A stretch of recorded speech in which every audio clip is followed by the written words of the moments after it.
예, 우리 오늘은 우리가 중보자 그리스도 두 번째 부분을 좀 보겠습니다.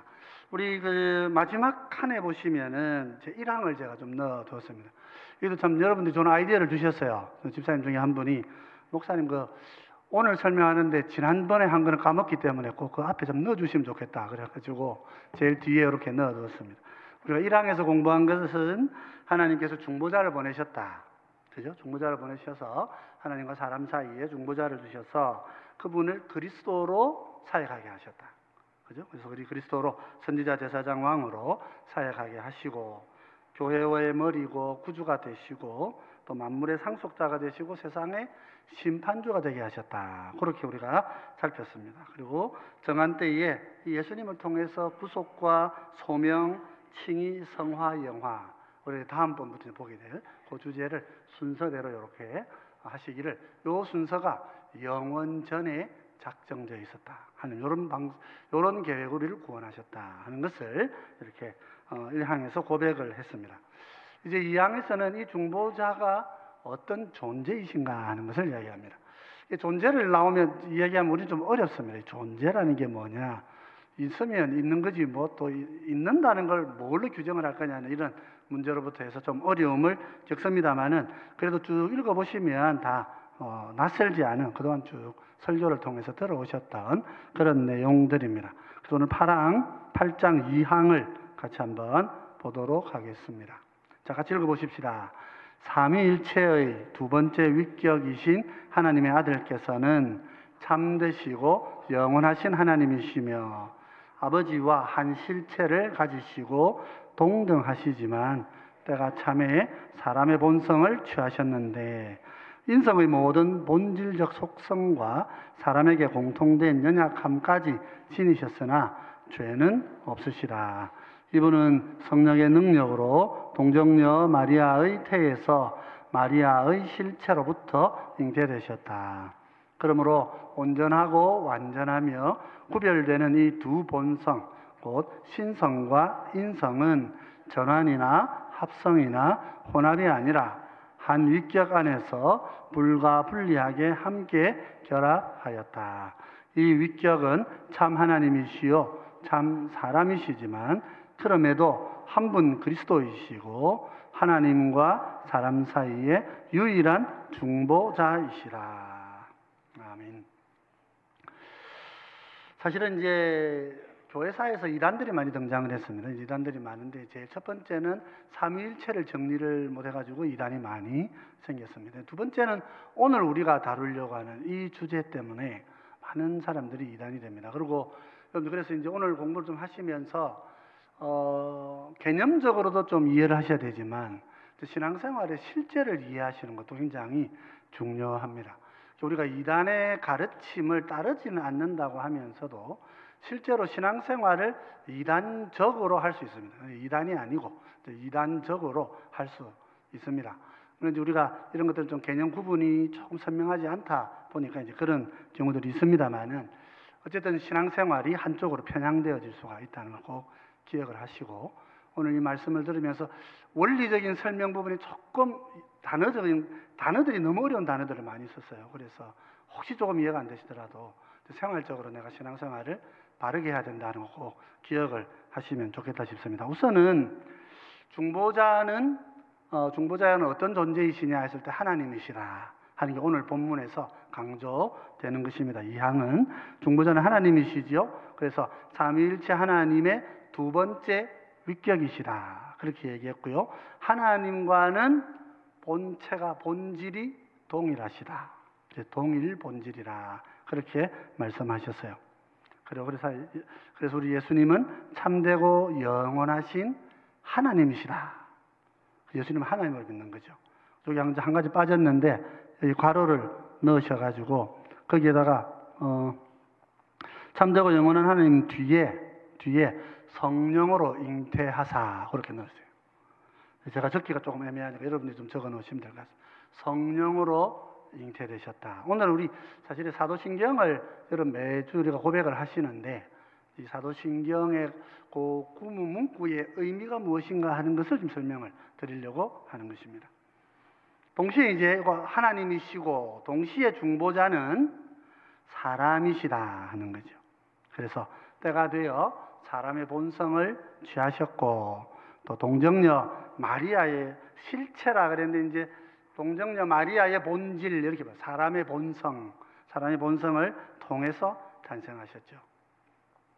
자, 그래서 우리가 그런 점에서 예수님은 사람이십니다. 예수님이 인성을 가지셨냐 안 가지셨냐, 그럴 때에 마리아에게서 태어나셨다는 것은 중요한 주제가 됩니다. 그래서 결론적으로 우리 예수님이 이제 제가 하나님의 그 밑에다가 아들 이렇게 적어두세요. 두 번째 위격이신 성자의 인격 안에 신성과 인성이라는 두 본성이 계십니다. 이렇게 마무리를 해야 되는 거예요. 그래서 예수님의 인격이 두 개다 하는 이단도 있었습니다. 사람과 신이라고 하는 것을 오히려 사람인격, 신인격, 그래서 위격 두 개가 예수님 안에 인격적으로 두 인격이 존재한다 이렇게 생각해요. 절대 그렇지 않습니다.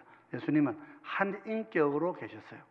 그 인격 안에 하나님 되심과 사람 되심을 함께 가지고 계셨다 하는 거죠. 여기에서 이제 혼돈이 생긴 거예요. 왜냐하면 예수님의 존재가 우리가 사람이시라고 고백을 하지만, 예수님 인자라 그러시죠. 사람의 아들이다. 그래서 인자라 그러시지만 예수님이 존재적으로 사람의 본성 갖고 계시지 않고 신성을 함께 갖고 계시니까 그 어떻게 두 개가 같이 있을 수 있느냐. 여기에서 이단들이 많이 생겨나게 됩니다.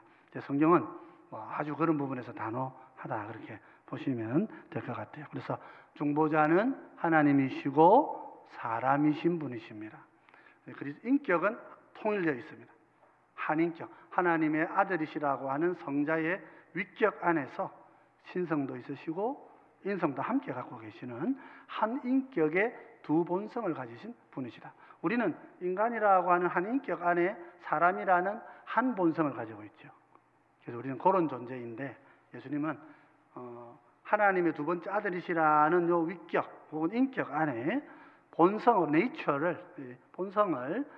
신성과 인성 둘을 함께 가지고 계시다. 우리 예수님은 그런 분이시다. 그래서 하나님과 우리 사이를 이렇게 지금 양다리를 다 이렇게 쥐고 우리를 화목해 하시는 분이시다. 그렇게 이해하시면 적절합니다. 자, 그래서 먼저는 이제 차근차근 좀 보면 중보자의 신적 위격에 대해서 좀 살펴보겠습니다. 인격입니다. 그래서 예수님의 인격이 하나시다. 하나님 한 분이시다 하는 것입니다. 그래서 첫 번째로 보면 중보자는 삼위일체의 두 번째 위격이신 하나님의 아들입니다. 예수님이 하나님이시니까 우리가 예수님께 인격이라는 것은 사람인 자 앞에 격식 적자를 쓴단 말이죠. 그러니까 사람에게 인격이라고 하는 것이니까 하나님께 좀 다른 말을 써야 되지 않는 그런 개념으로, 그래서 위격이라고 우리가 그렇게 쓰는 거예요. 그래서 하나님은 인격체이시다. 두 번째 세인격으로 되어 이루어지시는데, 세인격을 가지시는데 두 번째 위격이신 성자 하나님의 아들의 위격을 가지십니다. 이것은 우리 예수님의 인격을 이야기하는 것입니다. 인격은 신적 인격이라 하는 거죠. 그 다음 두 번째는 중보자는 참되시고 영원하신 하나님이시며 아버지와 동일하신 본질을 가진 동등하신 하나님이십니다. 그래서 우리가 성경을 보면 예수님은 하나님이시라 하는 고백들이 많이 나타나죠. 그래서 그런 고백들을 우리가 모아서 이렇게 정리해 볼 때, 예수님 아버지와 아들은 본질적으로 같은 분이시고 동등하신 분이시다 말이죠. 동등하신 분이시고, 그래서 이것을 우리가 동일한 본질, 동일하신 본질, 그래서 동일 본질 이렇게 이야기합니다. 이제 동일 본질을 이제 호모우시아 이렇게 이야기하는데, 이단들은 어떻게 이야기하냐면 호모와 우시아 사이에 아이를 집어넣었어요. 그래서 호모이우시아, 그래서 이것을 유사 본질이라고 이렇게 해요. 이단들은 뭐가 이단이냐면 삼일체론을 이렇게 우리가 삼일체에서 예수님께서 아버지의 아들이시니까 아버지가 높고 아들은 좀 떨어지지 않겠나. 본성은 비슷한 그런 유사 본질을 가지고는 계실 것이다. 그러나 아버지의 본질보다는 떨어질 것이다 라고 생각하는 것이, 이것이 이제 이단의 시작입니다. 그래서 우리가 호모이우시아, 그래서 이오타 논쟁이다, 그렇게 교회사에서는 이야기를 합니다. 가운데 아이를 하나 집어넣은 거예요. 근데 그게 의미가 완전히 다른 거예요. 하나님과 예수님이 동등하시고 같은 본질의 동일한 하나님이시다, 이렇게 같은 유일하신 하나님이시다, 이렇게 고백하지 않고 예수님이 아버지하고 유사하게 보이지만 아버지는 아니다, 아버지와 동등하지는 않다, 이렇게 인격적 분리가 아니라 능력과 질적 차별을 두는 그런 이단들이 생겨나게 된 것입니다. 우리 여호와의 증인들이 이제 그런 사람들이다, 그렇게 이해하시면 됩니다. 여호와 증인은 지금 보면 천사장 미가엘이 예수님이 된 것이다, 이렇게 생각을 하죠. 그래서 그런 논리들을 사람들은 좋아합니다. 왜 좋아할까요? 사람들이 좋아하는 이유는, 이거를 누가 지지하냐면 콘스탄틴 황제가 이걸 지지합니다. 이 호모이우시아를 지지합니다. 왜 지지하느냐? 콘스탄틴의 둘째 아들도 지지합니다. 콘스탄티우스라 그러죠. 첫째와 셋째는 이걸 지지하지 않았는데 다 빨리 죽었고, 그래서 전체적으로는 둘째 아들이 로마 제국을 다시 통일하게 되는데, 아버지와 아들이 다 호모이우시아 신앙을 가지고 있어요. 그래서 기독교인이라고는 하지만 사실은 제대로 된 정통 기독교인들은 아닌 거예요. 이분들은 호모이우시아를, 황제 입장에서는 정통 교리가 있는데 왜 그러면 다른 교리를 더 좋아하느냐? 호모이우시아를 주장하는 사람들은 내가 노력하면 나도 뭐가 될 수 있다? 하나님이 될 수 있다. 그런 논리가 너무 좋은 거예요. 그런 논리가 너무 좋아가지고, 우리가 슈퍼맨 나오고 지금 뭐 이렇게 뭡니까? 어벤져스가 나와가 지구를 보호하고 있지 않습니까? 지금 전 세계가 어벤져스가 나와가지고 막 세계를 보호하고 있는데, 사람들은 누구나 다 내가 그런 초월적인 존재가 되고 싶은 거예요. 그래서 호모이우시아 하면 천사가 막 노력해가지고 하나님처럼 그런 능력을 개발해가지고 하늘로 한 단계 올라갔다, 여러분 막 다 좋아가지고 나도 그래 될 수 있다, 그리 생각하는 겁니다. 그래서 황제들이 좋아합니다. 나라를 통치하는 황제들이 좋아하고, 이런 생각을 가장 강력하게 가지고 있는 사람들이 이제 헤겔 같은 철학자들입니다. 우리 인간이 니체나 헤겔 같은 사람들이죠. 이제 헤겔 이후 니체가 그런 생각들을 더 발전시키기도 합니다. 자라투스트라는 이렇게 말했다 하는 그 책은 그런 초월적인 존재를, 그 자라투스트라에서 나온 게 뭐예요? 거기서 나온 게 슈퍼맨이에요. 영화 슈퍼맨의 그 슈퍼맨이 자라투스트라는 이렇게 말했다 하는 니체의 책을 보고 만든 캐릭터란 말이죠.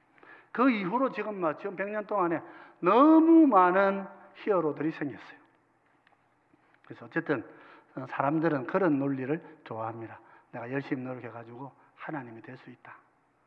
그게 다 이단들이다 하는 거죠. 그래서 우리가 중보자 예수님은 그런 분이 아닙니다. 노력해가지고 도 잘 닦아가지고 하나님 되신 분이 아닙니다. 존재적으로 하나님이시고 하나님과 동일한 본질을 가지신 그런 분이시라 하는 거예요. 그래서 요한복음 1장 1절 14절에 이렇게 말씀하십니다. 태초에 말씀이 계시니라. 이 말씀이 하나님과 함께 계셨으니 이 말씀은 곧 하나님이시니라. 말씀이 육신이 되어 우리 가운데 거하심에 우리가 그의 영광을 보니 아버지의 독생자의 영광이요 은혜와 진리가 충만하더라. 그렇죠. 여기 이제 태초입니다. 성경에 태초라는 말이 한 4번 정도 나옵니다. 창세기 1장 1절에 있고요. 또 요한복음 1장 1절에 있죠. 요한 1서 1장 1절에도 있고요. 그 다음에 이제 마가복음을 보시면 태초라는 단어는 쓰지 않고 예수 그리스도의 복음의 시작이라 이렇게 이야기를 합니다. 그래도 아르케를 사용하고 있기 때문에 그 다 이제 같은 태초 혹은 말로 할 수 있어요. 근데 뜻이 다 달라요. 꼭 그걸 아셔야 됩니다. 단어가 같다고 뜻이 다 같은 게 아닙니다. 창세기 1장 1절에 태초는 어떤 태초입니까? 하나님이 창조하시는 공간의 시작을 보여주시면서 공간이 생겨나니까 시간이 생기겠죠. 당연히 흐름이 생기니까. 그래서 시간과 공간의 시작을 보여주는 그런 태초라는 말입니다. 근데 요한복음 1장 1절에 보시면 태초에 말씀이 계시니라. 이 말씀이 누구와 계셔요? 하나님과 함께 계셨다. 말씀이 아버지와 함께만 계신 그 시대는 언제냐? 이것은 창세기 1장 1절에 태초가 시작되기 이전의 영혼을 말하는 것이란 말이에요. 그 요한복음 1장 1절은 영혼을 말하는 것입니다. 근데 이제 요한 1서 1장 1절에 태초에 보면 그러고 나서 우리가 그 만져보고 이렇게 했다 이렇게 돼 있어요. 그래서 구원의 시작을 말하는 거예요. 구원의 시작. 그래서 마가복음에 나오는 예수 그리스도의 복음의 시작이라, 예수 복음의 태초라 그렇게 말할 때 그 시작은 구속의 역사적 시작을 말하는 것이다. 예수님이 오신 그 시점을 말하는 것이다. 그래서 우리가 그런 저런 부분들을 이렇게 좀 같은 단어를 쓰지만 또 그래서 우리가 좀 혼란스럽습니다만은 그래도 요 세 개 정도의 개념을 좀 나뉜다. 그래서 영혼이 있고 그 다음에 공간이 시작되어지면서 시간이 시작되어지는 그런 태초가 있고, 예수님이 오셔가지고 우리를 구원에 완성하시고 시작하시는 그런 시작점이 태초라는 말로 사용이 된다. 그걸 보셔야 돼요. 여기서 보면 태초에 말씀이 계셨는데 이 말씀이 하나님과 함께 계시다. 그래서 이건 영혼을 말하는 거죠. 영혼부터 존재하시는 분, 예수님은 영혼부터 계신 하나님이시다 하는 것을 우리가 요한복음 읽을 때에는 예수님이 하나님이시고 사람 몸을 입고 역사 속에 오셨지만은, 그래서 태어난 날이 AD로부터 사실은 BC 4년이냐 6년이냐면 논쟁이 있습니다만 어찌되었든 태어난 해 AD 0년을 기준으로 예수님이 태어나신 그때부터 예수님 존재하시는 게 아니고, 예수님은 언제부터 계시다고요? 영원부터 계시고 그때는 사람 몸을 입고 오신 것이다. 그렇게 딱 정돈을 해주시면 될 것 같아요. 그래서 예수님은 하나님 아버지와 동일한 본질이시죠. 그래서 유대인들도 예수님 보고 자꾸 얘기합니다. 당신 나이가 50도 안 됐는데 어찌 네가 아브라함보다 더 먼저 있었다고 하느냐. 이거는 이제 예수님은 이해를 못하는 거죠. 영원에 붙어 계신 분이신 줄을 이해를 못하기 때문에 생기는 현상들이다. 그렇게 보시면 돼요. 요한일서 5장 20절도 이렇게 얘기합니다. 또 아는 것은 하나님의 아들이 이르러 우리에게 지각을 주사 우리로 참된 자를 알게 하신 것과, 예수님이 오셔서 이제 우리에게 참 지각을 주시는 구속의 시작을 말하는 거죠. 우리가 참된 자고 그의 아들 예수 그리스도 안에 있는 것이니 그분은 참 하나님이시요 영생이시라. 예수님은 하나님이시라 그랬고요.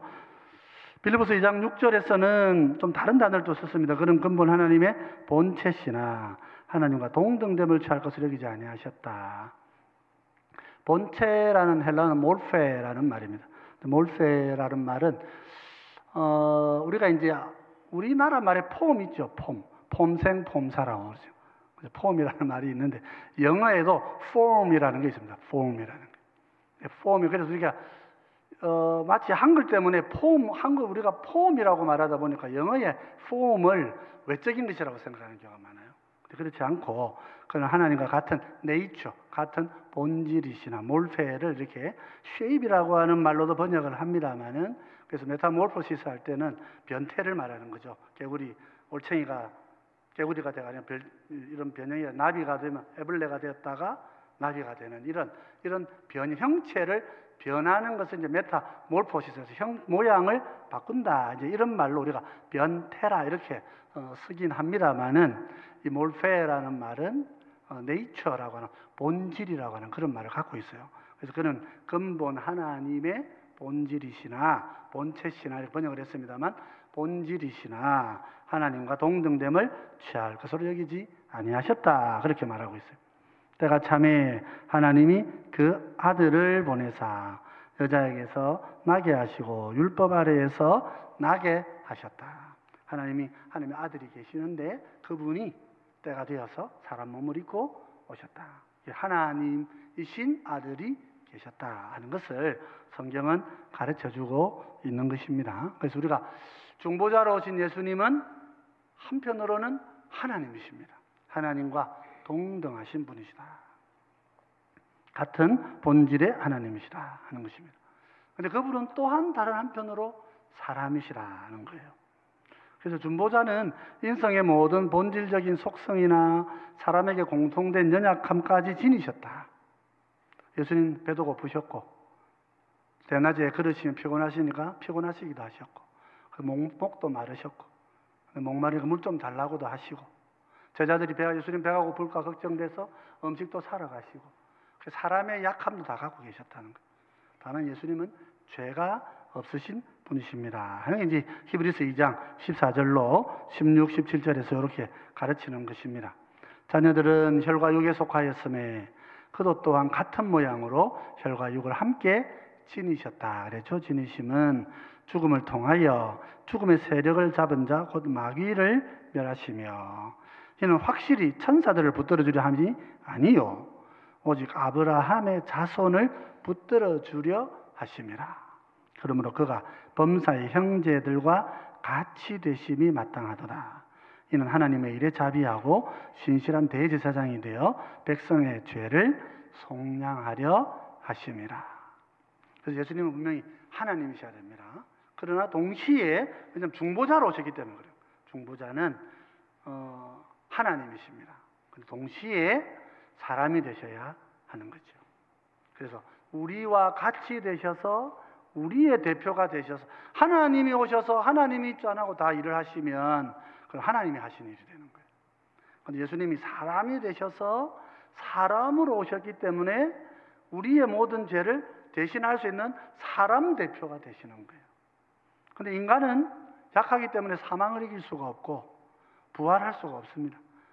하나님으로 오셔서 사망의 권세를 들이시고 그렇게 사탄의 권세를 누르시고 부활하셔야 하는 거예요. 그러니까 한편으로는 하나님이 되셔야 하고 한편으로는 사람이 되셔야 하기 때문에 그래서 중보자는 사람의 본성을 취하신다 하는 것입니다. 히브리서 4장 15절에 이렇게 해요.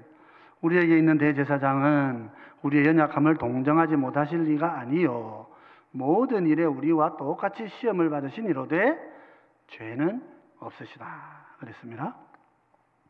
그래서 죄가 없으신 분이 그죠? 우리 가운데 찾아오셨다 하는 것이 이제 우리 첫 번째 이야기, 첫 번째 인성을 취하신 것이다 하는 부분에서 우리가 생각해 봐야 될 부분입니다. 두 번째, 그러면 이 중보자가 어떻게 우리 가운데 오셨느냐? 성령으로 동정녀에게 잉태되셨습니다. 우선 잉태를 보십시다. 성령님의 능력으로 잉태되셨습니다. 사람은 어떻게 납니까? 남자와 여자가 서로 결합하여서 씨를 뿌리고 씨를 받고 그렇게 해서 사람이 잉태되는 것입니다. 그런데 예수님은 사람의 씨로 잉태되지 않으셨어요. 여자의 태에 잉태되셨지만 사람의 씨로 잉태되신 것이 아닙니다. 그래서 마태복음 1장 20절에 이런 이야기를 합니다. 이 일을 생각할 때에 요셉의 이야기죠. 주의 사자가 현몽하여 이르되 다윗의 자손 요셉아 내 아내 마리아 데려오기를 무서워하지 말라. 그에게 잉태된 자는 성령으로 된 것이라. 그럼 성령으로 안 됐단 말은 요셉이 어떻게 생각했단 말입니까? 마리아가 아이를 가졌다 그래요. 어렵게 고민하고 고백했겠죠. 그래서 엘리사벳 집에까지 가서 엘리사벳이 아이 낳는 거 보고 그리고 와가지고 아마 말했을 걸로 봐져요. 그리고 말했을 건데 그때 요셉이 그 말을 마리아가 아마 천사가 와서 말했다고 들었을 거예요. 들었을 건데도 요셉은 어떻게 생각했단 말입니까? 다른 남자로부터 애를 가졌구나. 그렇게 생각한 거죠.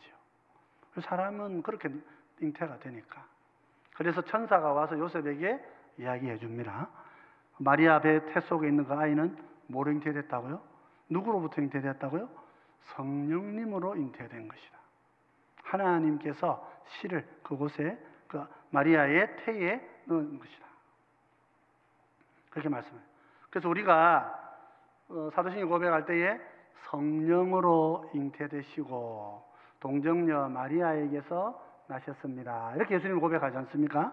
이 고백은 무슨 말이냐면 첫 번째 성령으로 잉태하셨다는 말은 예수님은 하나님이십니다. 그런 고백인 거예요. 사실 그대로 성령으로 잉태되었다 이걸 고백하는 것이 아니라 그것을 통하여서 예수님은 중보자로 오신 우리 예수님은 하나님이십니다 하는 걸 고백하는 거예요. 동시에 중보자는 동정녀에게서 동정녀의 실체로부터 출생하십니다. 이런 말들이 어렵습니다. 실체 이런 말들이 어려운데 동정녀의 여성의 본성을 가지고 태어나셨습니다. 이렇게 말하면 될 것 같아요. 누가복음 1장 27절에 이렇게 설명하죠. 다윗의 자손 요셉이라 하는 사람과 약혼한 처녀에게 이르니 그 처녀의 이름은 마리아라. 그랬죠. 처녀에게 잉태가 되셨다. 그래서 처녀가 태에 예수님을 아는 것입니다. 그러면 이 이제 그 엄마와 아빠의 시로 이렇게 됐는데 성령님과 마리아의 이 난자로 이렇게 예수님이 잉태가 되신 거잖아요. 그런 시로 잉태가 되셨잖아요. 그러면 예수님 안에 사람의 본체를 넣어주는 이는 누구겠어요? 그 마리아 어머니가 되는 거죠. 그죠? 그래서 마리아가 처녀로서 예수님에게 인성을 공급한 주체가 되는 거다. 그런 이야기를 할 수가 있습니다. 그래서 누가복음 1장 31절, 35절은 보라 내가 잉태하여 하늘을 아들을 낳으리니 그 이름을 예수라 하라. 천사가 대답하여 이르되 성령이 내게 임하시고 지극히 높으신 이의 능력이 너를 덮으시리니 이러므로 나실 바 마리아를 통해서 태어나시는 그 거룩한 분은 하나님의 아들이라 일컬어지리라 그랬죠. 그래서 우리가 동정녀에게서 나셨습니다라고 고백할 때는 뭘 고백하는 거예요? 예수님이 사람이십니다 하고 고백하는 거예요.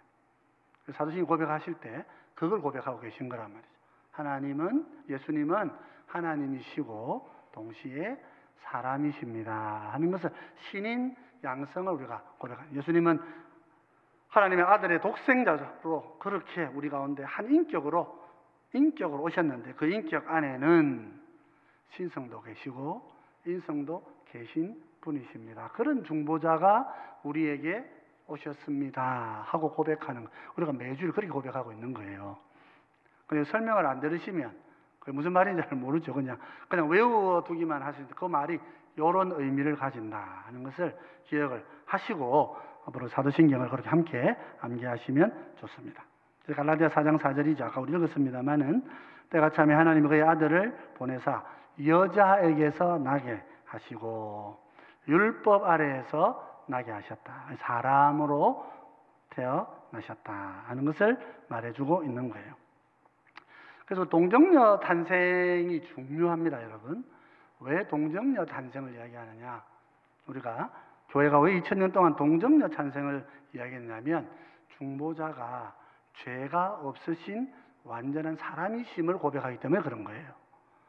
만약에 마리아가 아이를 가졌는데 남자의 씨로 가지면, 사람의 씨로 가지면 어떻게 됩니까? 그래서 아담의 원죄가 유전되는 것이죠. 원죄성이 유전되는 거죠.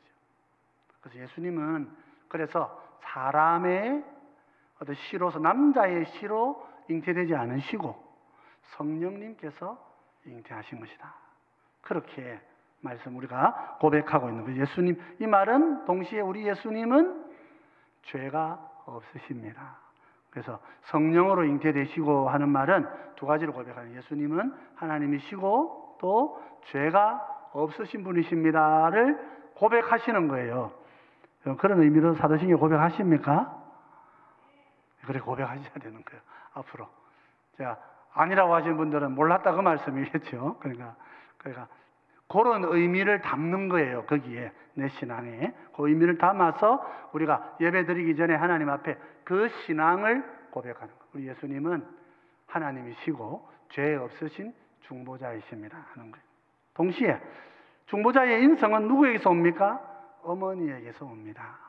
마리아에게서 나셨습니다 할 때에 마리아에게서 나셨다 하는 것은 예수님이 그냥 사람이 아닌 그냥 신적인 존재만이 아니라 어머니의 형질을 가지고 태어나셨다 하는 거예요. 그래서 예수님은 마리아 어머니를 많이 닮았지 않았을까, 뭐 그런 생각을 하는 사람들도 있습니다. 그래서 예수님과 마리아가 상당히 비슷하지 않을까, 이렇게 이제 어머니의 형질을 가지셨으니까 그렇지 않겠느냐 하는데, 뭐 그런 이야기를 하려고 하는 게 아니고 예수님이 사람의 형질을 가지신 사람이시다 하는 거예요. 그죠? 그래서 동정녀 탄생은 두 가지 의미를 가진다고 기억하셔야 됩니다. 성령으로 잉태하여 예수님이 하나님이십니다. 그 다음에 처녀에게서 태어나셨다, 동정녀에게서 나셨다, 그분은 죄가 없으십니다. 그리고 사람이십니다 하는 것을 함께 고백하는 것이 우리 사도신경의 가르침이라 하는 거예요. 그런데 그럼 이제 이단이 어디서 나오느냐 하면, 한 인격 안에 이 두 본성이 있습니다. 하나는 신성입니다. 하나는 인성입니다. 그럼 여러분들 일반적으로 생각해 볼 때 신성과 인성이 같이 이렇게 두 개가 같이 있어요. 그러면 어떻게 되겠어요? 이제 여기에서 상상하시는 대로 이단이 되는 거예요. 상상하시는 대로 이단이 되는 거예요. 그래서 어떤 사람들은 인성이 완전히 없어져 버렸다.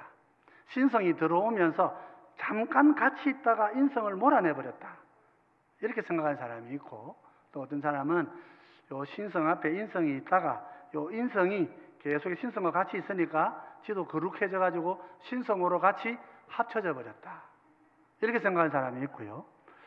신성과 인성이 같이 있으니까 섞여 가지고 제3의 새로운 성품이 생겨 버렸다. 이렇게 주장하는 사람들이 있는 거예요.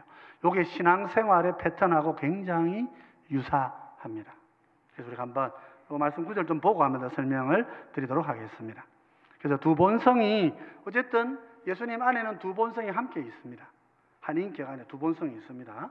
그러다 보니까 이것이 혼합되어져 가지고 하나가 나를 이렇게 몰아내 버리느냐, 두 개가 따로 떨어져 있느냐, 섞여 가지고 뒤섞여 있느냐, 섞여 가지고 제3의 화합물이 되어 버리느냐, 이런 논쟁을 가지고 한 300년 동안 토론해 온 거예요. 상당히 긴 시간을 토론을 했습니다. 그래서 누가복음 1장 35절을 한번 보십시다. 같이 보시면 천사가 대답하여 이르되 성령이 내게 임하시고 지극히 높으신 이의 능력이 너를 덮으시리니 이름으로 나실 바 거룩한 이는 하나님의 아들이라 일컬어지리라. 자, 그래서 여기서 우선은 인격적으로, 그죠? 예수님은 하나님의 아들이시다 해서 인격이 한 인격이시다. 이걸 잘 기억하셔야 됩니다. 인격은 하나의 인격이 되신다 하는 것이고요. 근데 이제 골로새서 2장 9절 이렇게 얘기합니다. 그 안에는 신성의 모든 충만하심이 뭐로 거하시고, 영으로 거하시고 안 하시고 육체로 거하시고, 충만하심이 육체로 함께 거하시는 거죠. 함께 같이 거하신다 그랬고요. 디모데전서 3장 16절은 크도다 경건의 비밀이여 그렇지 않다 하는 이 없도다. 그는 육신으로 나타난 바 되시고 영으로 의롭다 하심을 받으시고 천사들에게 보이시고 만국에서 전파되시고 세상에서 믿는 바 되시고 영광 가운데 올려지셨다.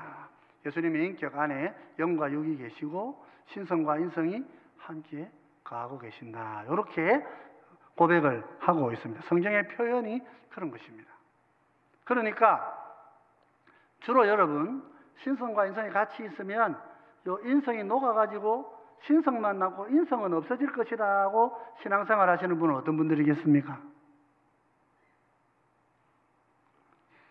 주로 은사를 강조하고 영적인 체험과 경험을 강조하시는 분들이 그런 신앙을 가지게 되는 거예요. 그죠? 이게 이론보다 실제가 더 중요한 거예요. 기도하고 방언하고 막 영적인 일들만 중요하고 나머지 밥 먹고 살고 하는 이런 것들은 안 중요하다 하시는 분들이 다 인성이 신성의 노가 없어졌다고 믿는 사람들인 거예요. 그죠? 여러분 그렇게 조심하셔야 됩니다. 신성과 인성은 예수님 안에 함께 계시는 거예요. 주로 가장 큰 이단은 그래서 이것을 단성론이라 그렇게 이야기합니다.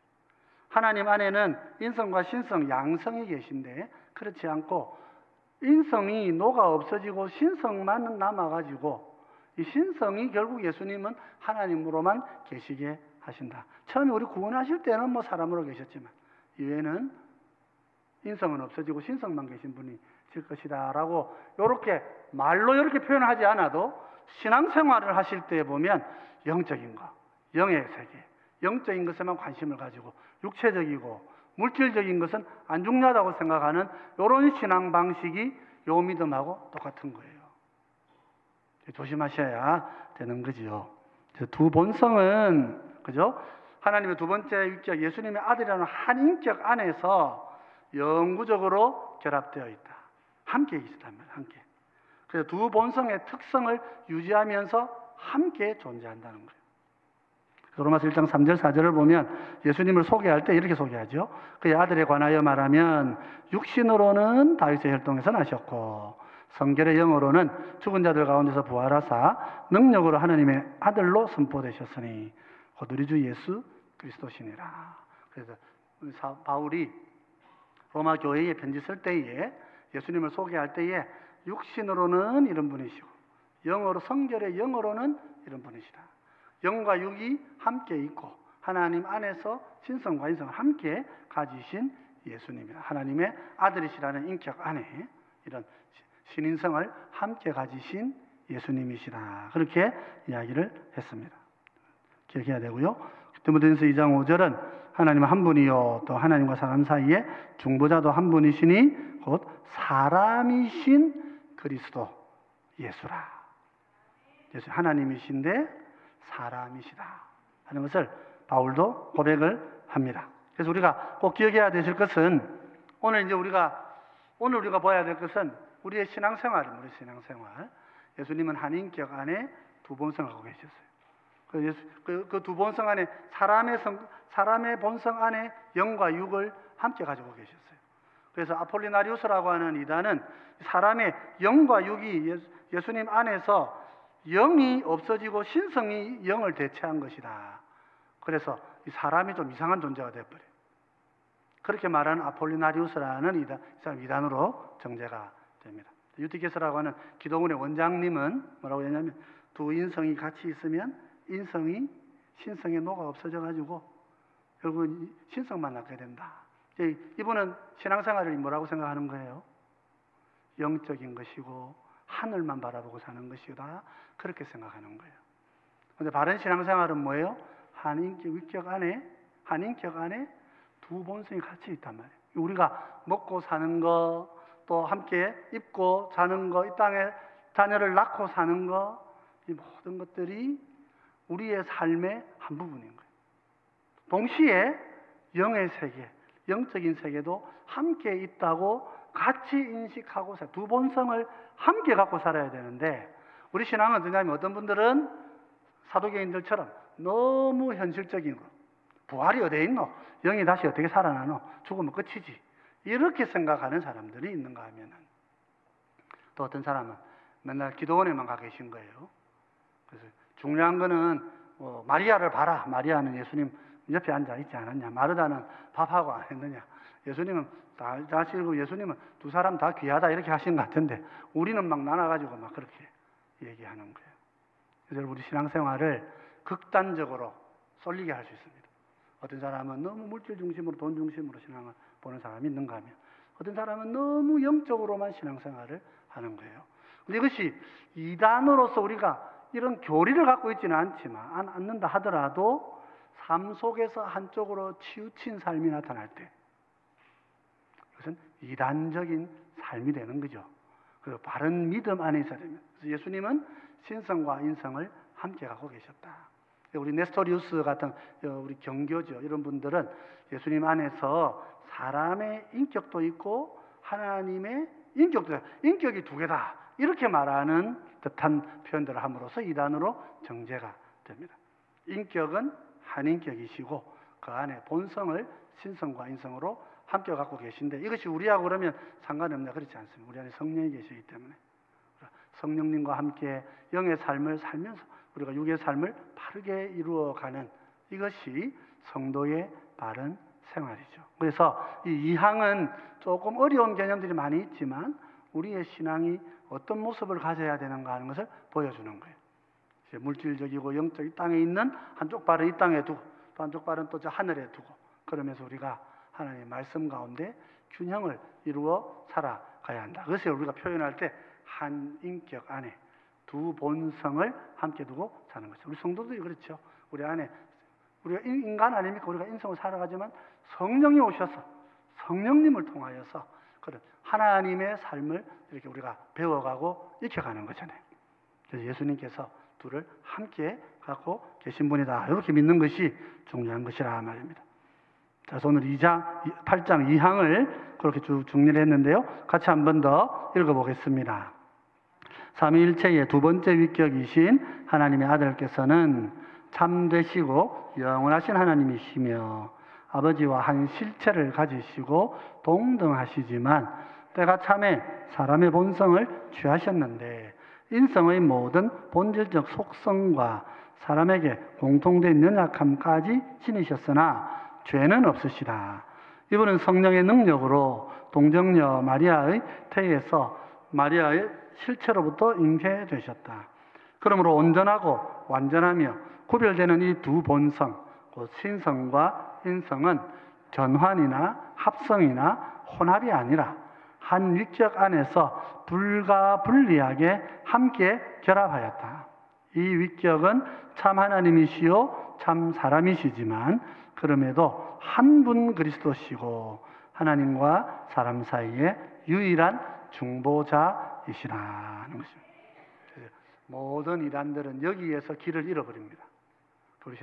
우리 성도 여기서 길을 잃지 않도록 항상 공부하고 말씀을 보고 또 서로 또 가르치고 그렇게 해서 진리를 잘 붙들지 않으면 세상에 이단들이 너무 많고 세상에 이단들이 더 힘을 많이 갖고 있는 것처럼 그렇게 보인다 말이죠. 이 가르침을 여러분 마음에 잘 담아두시면 좋겠습니다. 그래서 언약의 성취를 위해 오신 중보자는 하나님이십니다 하는 거 기억해야 됩니다. 두 번째 위격이신 하나님 아들이시고요. 아버지와는 동일 본질을 가지시고 동등하신 하나님이시다. 이 중보자는 두 본성을 소유하셨다. 성령으로 잉태되어 동정녀 마리아에게서 나셨습니다. 이 고백이 잘 마음에 잘 간직되어 있어야 합니다. 인간의 언약성을 다 지니셨지만 죄가 없으신 중보자께서 마리아의 실체로부터 인성을 가지시고 아들 되시는 한 위격 안에 이 두 본성이 전환되거나 합성되거나 혼합되거나 분리하지 않고 불가분리하게 온전히 결합해 계신다 그랬고요. 그 중보자는 유일하신 한 분이시고 그 안에 참 하나님이시고 참 사람이신 두 본성을 가지고 계십니다. 이것은 신비지요. 존재로서 우리로 볼 때는 존재적 신비입니다. 다 알 수 없는 것이지만 예수님 성경은 예수님 이렇게 계시다 그렇게 말씀하시니까 우리가 그렇게 믿고 믿음 생활 잘 이루어 나가시는 우리 모두가 되시면 좋겠습니다.